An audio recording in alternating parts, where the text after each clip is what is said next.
नमस्कार मित्रों, मैं डॉक्टर कृति साहित्यिक कृति के यूट्यूब चैनल पर आपका बहुत बहुत स्वागत करती हूँ। हम पढ़ रहे हैं आचार्य रामचंद्र शुक्ल जी की पुस्तक से, जो कि हिंदी साहित्य का इतिहास है। आज इस पुस्तक से हम पढ़ेंगे द्वितीय उत्थान अर्थात द्विवेदी युग के सामान्य परिचय को, द्विवेदी युग की विशेषताओं को और द्विवेदी युग में जो हिंदी के विकास के लिए, गद्य के विकास के लिए और साथ साथ विशेषकर सरस्वती पत्रिका, जो कि आपको पता ही है कि द्विवेदी युग में सरस्वती पत्रिका का किस प्रकार से संपादन किया गया और इस पर बहुत सारे लेख लिखे गए और सरस्वती पत्रिका के विकास के साथ साथ हिंदी का विकास किस प्रकार से हुआ।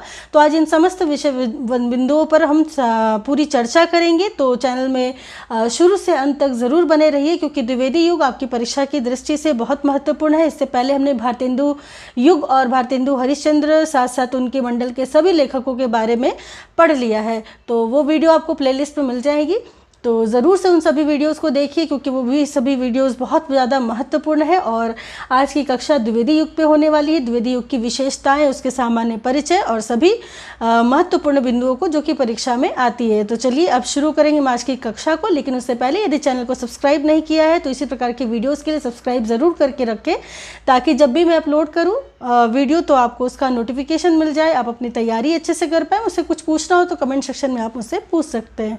तो चलिए शुरू करते हैं आज की इस कक्षा को। तो गद्य साहित्य का प्रसार द्वितीय उत्थान यानी कि द्विवेदी युग संवत 1950 से 1975। तो द्विवेदी युग का अगर समय माना जाए तो क्या होगा, संवत 1950 से 1975।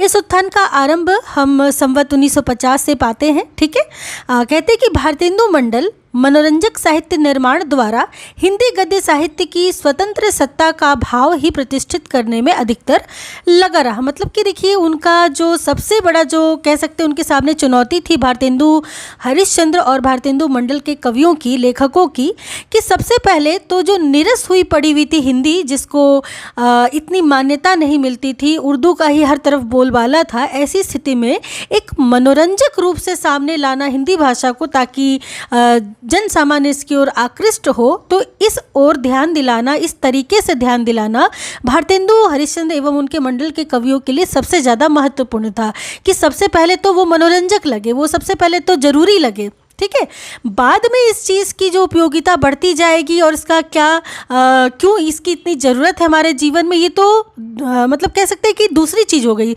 सबसे पहले चीज़ था, सबसे पहली बात जो ये थी वो थी मनोरंजन, यानी कि मनोरंजक साहित्य निर्माण की सबसे बड़ी चुनौती और सबसे बड़ी आवश्यकता थी भारतेंदु युग में। लेकिन द्विवेदी युग में आते आते अब ज़रूरत पड़ गई थी एक इस प्रकार के रूप में साहित्य को प्रतिष्ठित करने की, जिससे नवजागरण को एक नई कह सकते हैं कि रास्ता एक नवजागरण को मिल सके, है ना।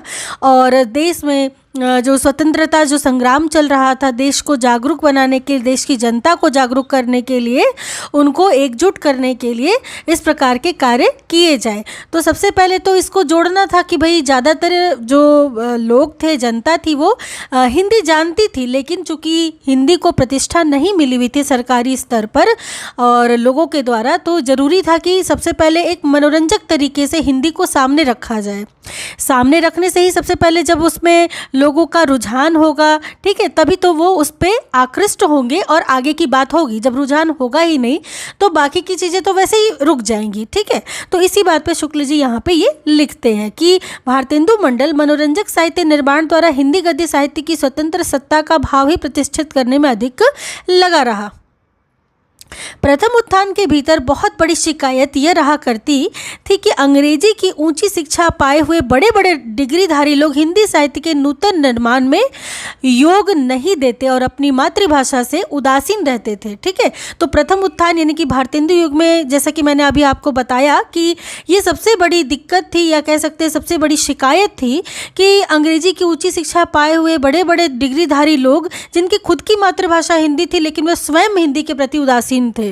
ठीक है, तो उनको जोड़ना, उनको कह सकते हैं कि हिंदी पूरी पट्टी को एक कह सकते हैं एक काम के लायक, जो समाज सेवा कर सके, हिंदी के लिए काम कर सके, इस स्तर पर लोगों को जोड़ने की सबसे ज़्यादा ज़रूरत थी प्रथम उत्थान के दौरान।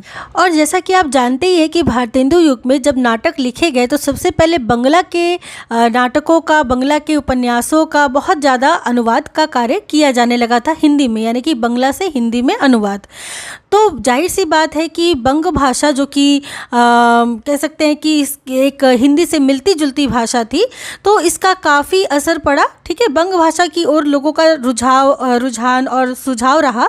उसके प्रभाव से बहुत ही परिमार्जित और सुंदर संस्कृत पद विन्यास की परंपरा हिंदी में भी आई, पर यह स्वीकार करना पड़ता है। ठीक है, कि बंग भाषा की ओर सुझाव रहा, उसके प्रभाव से बहुत ही परिमार्जित और सुंदर संस्कृत पद विन्यास की परंपरा हिंदी में आई, यह स्वीकार करना पड़ता है। यानी कि बंग भाषा का एक अपना योगदान रहा है हिंदी के विकास में, ये बात तो हमें माननी पड़ेगी। पर अंग्रेजी में विचार करने वाले जब आपटेक या अंग्रेजी संस्कृत कोश लेकर अपने विचारों का शाब्दिक अनुवाद करने बैठते थे, तब तो हिंदी बेचारी कोसों दूर जा खड़ी होती। वे हिंदी और संस्कृत के शब्द भर लिखते थे, हिंदी भाषा नहीं लिखते थे। यानी कि केवल ऐसा मानते थे, हिंदी क्या है वो ऐसा मानते थे उस समय के बहुत सारे लोग कि अगर हम संस्कृत सीख ले और कुछ बंगला के शब्दों का संस्कृत में अनुवाद कर ले तो बस हो गई हिंदी। ठीक है, तो यही केवल उस समय के मतलब एक बेचारी हिंदी कोसों दूर खड़ी रहती थी। इसी बात पे शुक्ल जी यहाँ पे लिखते हैं, या पहले कहा जा चुका है कि भारतेंदु और उनके सहयोगी लेखकों की दृष्टि व्याकरण के नियमों पर अच्छी तरह से जमी नहीं थी। देखिए, व्याकरण की बात तो तब आती है जब पहले भाषा है, यहाँ भाषा ही स्वीकार नहीं की जा रही है, तो जाहिर सी बात है कि व्याकरण तो बहुत दूर की बात है।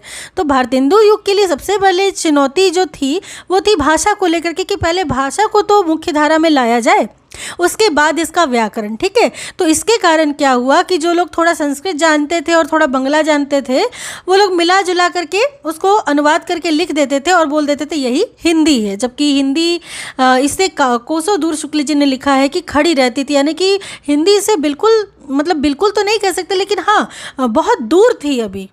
लेकिन ये जो समस्या थी हिंदी के महानुभावों की दृष्टि से, ये समस्या बहुत ज़्यादा दिन तक बची नहीं रह पाई, अर्थात द्विवेदी जी का इस पर एकदम सीधा ध्यान पड़ा। ठीक है, और यहाँ पे लिखते भी शुक्ल जी कि पर भाषा की रूप हानि की ओर, यानी कि उसके व्याकरण पर, पद पर, रूप पर, है ना, उसकी जो हानि हो रही थी, तो रूप हानि की ओर उतना ध्यान नहीं दिया गया था अब तक। पर जो कुछ हुआ, यानी कि अब जो दिया गया वही बहुत हुआ, और उसके लिए हमारा हिंदी साहित्य पंडित महावीर प्रसाद द्विवेदी जी का सदा ऋणी रहेगा। यानी कि पंडित महावीर प्रसाद द्विवेदी जी ने हिंदी के व्याकरण, उसके रूप, पद, विन्यास आदि पर पूरा ध्यान दिया। व्याकरण की शुद्धता और भाषा की सफाई के प्रवर्तक द्विवेदी जी ही थे। और कई बार ये प्रश्न पूछा जाता है कि हिंदी गद्य के विकास के प्रवर्तक तो भारतेंदु हरिश्चंद्र ही है। ठीक है, लेकिन बात की जाए व्याकरण की शुद्धता और भाषा की सफाई के प्रवर्तक तो कौन थे? आचार्य महावीर प्रसाद द्विवेदी जी थे। सरस्वती के संपादक के रूप में उन्होंने, चूंकि द्विवेदी जी जो थे वो सरस्वती के संपादक भी रहे हैं, तो सरस्वती के संपादक के रूप में उन्होंने आई हुई पुस्तकों के भीतर व्याकरण और भाषा की अशुद्धियां दिखाकर लेखकों को बहुत कुछ सावधान कर दिया। ठीक है, यानी कि सरस्वती से जो पत्रिका थी इस पर बराबर वे उनका ध्यान रहता था, और जब लेखक इस पे अपना लेख देते थे तो बराबर ये उनको क्या करते थे, एक तरीके से उनको सलाह देते थे, उनको गाइड करते थे कि किस प्रकार से व्याकरण की त्रुटियां हो रही है जिनको सुधारना अपेक्षित है।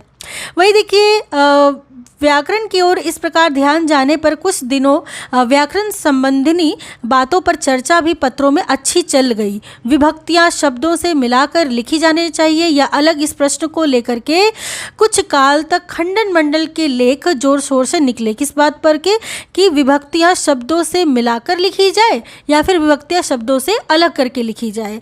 इस पर काफ़ी बातचीत हुई, काफ़ी लेख लिखे गए। इस आंदोलन के नायक हुए थे पंडित गोविंद नारायण मिश्र जी। ठीक है, कौन थे नायक इस आंदोलन की? यानी कि विभक्तियां शब्दों के साथ जो होते हैं ना, विभक्ति चिन्ह जो होते हैं वो शब्दों के साथ जुड़े जाए या फिर शब्दों से अलग करके लिखे जाए, इसके नायक थे पंडित गोविंद नारायण मिश्र जी, जिन्होंने विभक्ति विचार, बहुत महत्वपूर्ण पुस्तक है, कई बार पूछी गई है विभक्ति विचार। ठीक है, पंडित गोविंद नारायण मिश्र जी की पुस्तक है। ठीक है, एक छोटी सी पुस्तक, इनके द्वारा हिंदी की विभक्तियों को शुद्ध विभक्तियां बताकर लोगों को उन्होंने मिलाकर लिखने की सलाह दी। यानी कि विभक्तियों को कैसे लिखने की सलाह दी? शब्दों के साथ मिलाकर लिखने की सलाह दी। किसने? गोविंद नारायण मिश्र जी ने अपने विभक्ति विचार में। इस प्रकार की लेखनी जो व्याकरण को ध्यान में रख करके लिखी जा रही थी, व्याकरण पर चर्चा हो रही थी, ऐसी नाटक के क्षेत्र में वैसी उन्नति नहीं दिखाई पड़ी।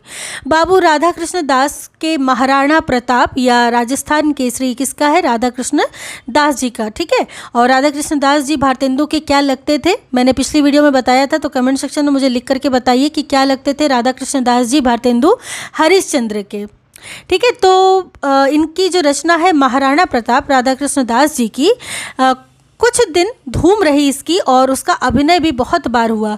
राय देवी प्रसाद जी पूर्ण ने चंद्रकला भानुकुमार नामक एक बहुत बड़े डील डॉल का नाटक लिखा था, पर वह साहित्य के विविध अंगों से पूर्ण होने पर भी वस्तु वैचित्र के अभाव तथा भाषाओं की कृत्रिमता आदि के कारण उतना प्रसिद्ध नहीं हो सका, ठीक है। चंद्रकला भानुकुमार जो कि राय देवी प्रसाद पूर्ण जी ने लिखा था।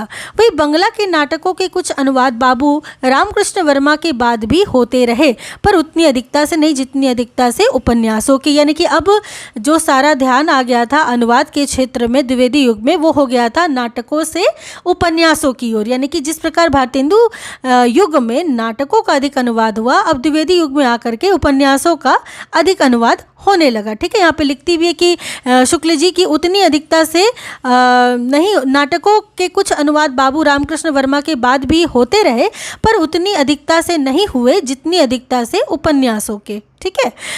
आगे देखेंगे, लिखते हैं शुक्ल जी कि प्रयाग में पंडित माधव शुक्ल जी और काशी में पंडित दुग्वेकर जी अपनी रचनाओं के अनूठे अभिनयों द्वारा बहुत दिनों तक दृश्य काव्य में रुचि जगाए रहे। मतलब कोशिश तो की जा रही थी, ठीक है, कि नाटकों में लोगों की रुचि बनी रहे। पर इसके उपरांत बंगला में श्री द्विजेंद्र लाल राय के नाटकों की धूम हुई और उनके अनुवाद हिंदी में धड़ाधड़ होने लगे, ठीक है। इसी प्रकार रविंद्र बाबू के कुछ नाटक भी हिंदी रूप में लाए गए। द्वितीय उत्थान के अंत में दृश्य काव्य की अवस्था यही रही थी, ठीक है, कि अनुवाद इस प्रकार से हो रहे थे, ठीक है। द्विजेंद्र लाल राय जी थे, इनके नाटकों की धूम काफ़ी थी द्विवेदी युग में, इसके अनुवाद आ रहे थे धड़ल्ले से। वही रविंद्रनाथ टैगोर यानी रविंद्र बाबू के कुछ नाटक भी हिंदी में लाए जा रहे थे। तो द्वितीय उत्थान के अंत तक दृश्य काव्य की अवस्था, दृश्य काव्य यानी कि नाटकों की अवस्था प्राय यही रही थी। बात की जाए निबंधों की, तो निबंधों की ओर यद्यपि बहुत कम ध्यान दिया गया और उसकी परंपरा ऐसी ना चले जिसकी हम 5-6 उच्च कोटि के निबंध लेखकों को उसी प्रकार झट से छांट कर बता सके, ठीक है, जिस प्रकार अंग्रेजी साहित्य के बता दिए जाते हैं। फिर भी बीच बीच में अच्छे और उच्च कोटि के निबंध मासिक पत्रिकाओं में ही केवल दिखाई पड़ रहे थे। तो निबंध की कोई बहुत विशेष अच्छी स्थिति इस समय नहीं थी, ठीक है। द्विवेदी इस द्वितीय उत्थान में साहित्य के एक एक अंग को लेकर के जैसी विशिष्टता लेखकों में आ जानी चाहिए थी, वैसी विशिष्टता नहीं आ पाई। तो द्वितीय उत्थान में साहित्य के एक एक अंग को लेकर के जितने व्याकरण पे और सारी चीज़ों पे ध्यान दिया जा रहा था और जैसी उम्मीद की जा रही थी, जैसी अपेक्षा थी साहित्य से, लेकिन वैसे लेखकों में उस प्रकार की विशिष्टता देखने को नहीं मिल रही थी। वही शुक्ल जी आगे लिखते हैं कि समालोचना की बात की जाए तो समालोचना का आरंभ यद्यपि भारतेंदु के जीवन काल में ही कुछ ना कुछ हो गया था। जैसा कि हमने जब भारतेंदु हरिश्चंद्र का और उनका युग पढ़ा था, तभी हम देख रहे थे कि कुछ आलोचना और समालोचना की चर्चा हो रही थी, कुछ कुछ लिखा गया था। आप पिछली वीडियो में जो कि भारतेंदु हरिश्चंद्र और भारतेंदु युग के बारे में सामान्य प्रवृत्तियां और विशेषताएं के ऊपर, विशेषताओं के ऊपर जो वीडियो बनी हुई है, तो उसको आप जब पढ़ेंगे तो आप पाएंगे कि समालोचना के संदर्भ में, समालोचना के क्षेत्र में भारतेंदु हरिश्चंद्र या भारतेंदु युग में कौन कौन सी रचनाएं आ गई थी। तो समालोचना का आरंभ यद्यपि भारतेंदु के जीवन काल में ही कुछ ना कुछ हो गया था, पर उसका कुछ अधिक वैभव इस द्वितीय उत्थान में ही दिखाई पड़ा। श्रीयुत पंडित महावीर प्रसाद द्विवेदी जी ने पहल विस्तृत आलोचना का रास्ता निकाला। पहल क्या निकाला? विस्तृत आलोचना का। फिर मिश्र बंधुओं और पंडित पद्मश्री शर्मा ने अपने ढंग पर कुछ पुराने कवियों के संबंध में विचार प्रकट किए, पर यह सब आलोचना बहिरंग बातों तक ही सीमित रही। भाषा के गुणदोष, रस, अलंकार आदि की समीचीनता, इन्हीं सब परंपरागत विषयों तक पहुंची। स्थायी साहित्य के परिगणित होने वाले समालोचना, जिसमें किसी कवि की अंतर्वृत्ति का सूक्ष्म व्यवच्छेद होता है, उसकी मानसिक प्रवृत्ति की विशेषताएं दिखाई जाती हैं, बहुत ही कम दिखाई पड़ी थी। यानी कि आलोचना या समालोचना की जो मूल चेतना होती है, जिसमें किसी कवि की अंतर्वृत्ति का सूक्ष्म व्यवच्छेद दिखाई देता है, उसकी मानसिक प्रवृत्ति की विशेषता दिखाई देती है, ये बहुत कम दिखाई पड़ी थी। यानी कि अब तक जो आलोचना हो रहा था वो कुछ पुराने कवियों पे कुछ लोग लिख दे रहे थे, कुछ लोग बहिरंग बातों तक ही मतलब सीमित थे, भाषा के गुण दोष, रस, अलंकार आदि की समीचीनता, इन्हीं सब परंपरागत विषयों पर ही लिखी जा रही थी। ठीक है, साहित्यिक मूल्य रखने वाले 3 जीवन चरित्र, ठीक है, तो 3 जीवन चरित्र महत्व के निकले जरूर थे। वो थे पंडित माधव प्रसाद मिश्र की विशुद्ध चरितावली, यानी कि स्वामी विशुद्धानंद का जीवन चरित्र, किसके द्वारा? पंडित माधव प्रसाद मिश्र की। बाबू शिवनंदन सहाय के द्वारा लिखा हुआ हरिश्चंद्र का जीवन चरित्र, किसने लिखा था? शिवनंदन सहाय जी ने।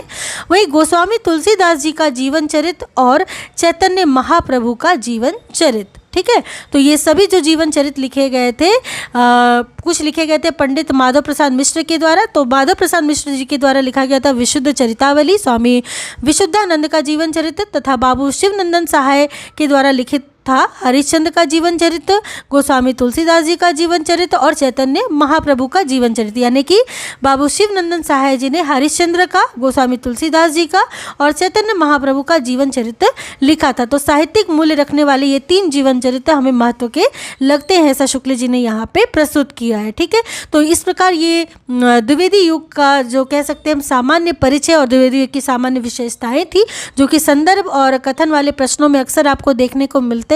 तो उसके लिए ये वीडियो बहुत ज़रूरी है, तो ज़रूर से इसको अच्छे से पढ़िएगा। अगली कक्षा से हम द्विवेदी युग और द्विवेदी युग के समस्त जो सभी लेखक थे, उनकी रचनाएं जो भी थी, उन सभी को अगली कक्षा में पढ़ेंगे। तब तक के लिए चैनल के साथ बने रहिए और इसी प्रकार से अपनी परीक्षा की तैयारी करती रहिए। मिलती हूँ अगली कक्षा में, तब तक के लिए आप सबका बहुत बहुत धन्यवाद।